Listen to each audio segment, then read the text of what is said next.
오늘은 10계명 중에 세 번째 계명을 살펴보겠습니다.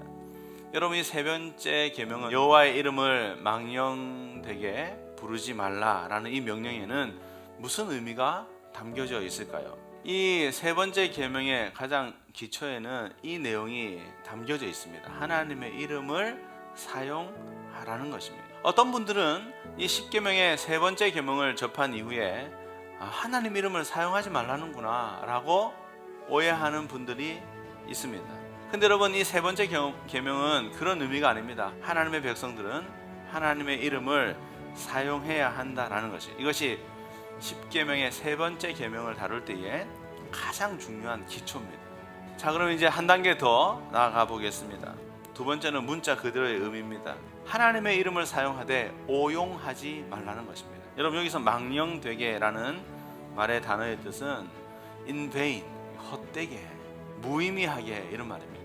하나님의 이름을 사용을 하되 이것을 헛되게, 무의미하게 오용하면 안 된다라고 말씀하고 있는 것입니다. Oh my God, Jesus Christ. 영어에 익숙하신 분들은 알 거예요. 그 하나님을 부르는 그 영광스러운 이름과 그 예수님의 이름을 그들이 무의미하게 쓰는 거예요. 여러분, 하나님의 이름을 오용하는 또 다른 예는 무엇일까요? 하나님의 이름으로 거짓 맹세하는 것이 하나님의 이름을 오용하는 예라는 것입니다. 여러분, 왜 사람들이 하나님의 이름을 사용해서 헛된 맹세를 할까요? 거짓 맹세를 할까요? 자기가 무엇인가를 취하기 위해서 하나님의 이름으로 사기를 치는 거예요. 여러분, 우리도 한번 잘 생각해 보아야 됩니다. 내가 하나님의 이름을 사용해서 뭔가를 얻으려고 한다면 그것은 거짓 맹세가 될 가능성이 높습니다.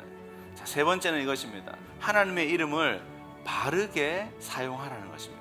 여러분, 성경 읽다 보면 하나님의 이름을 바르게 사용하는 예가 굉장히 많습니다. 시편 145편도 마찬가지죠. 내가 주를 높이고 영원히 주의 이름을 송축하리. 어떻게 하면 영원히 하나님의 이름을 찬양할 수 있을까요? 입술로 하나님의 이름 높여드리지만 영원히 주의 이름을 높이는 그러한 일을 하기 위해서는요, 한 단계 더 나아가야 돼요. 삶으로 하나님의 이름을 높여드려야 한다라는 것입니다.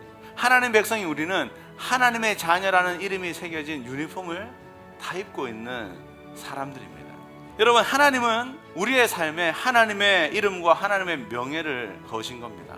하나님께서 그의 이름의 영광스러운 우리에게 주셨기 때문에 우리의 삶에 착한 행실을 통하여 사람들이 그 모습을 보고 하나님께 영광을 돌리게 하라고 하나님 말씀하고 계시는 겁니다. 여러분, 이 선한 일을 통해서 주님의 이름이 드러나는 복된 한 주, 특별히 복된 이번 성탄이 되기를 소원합니다.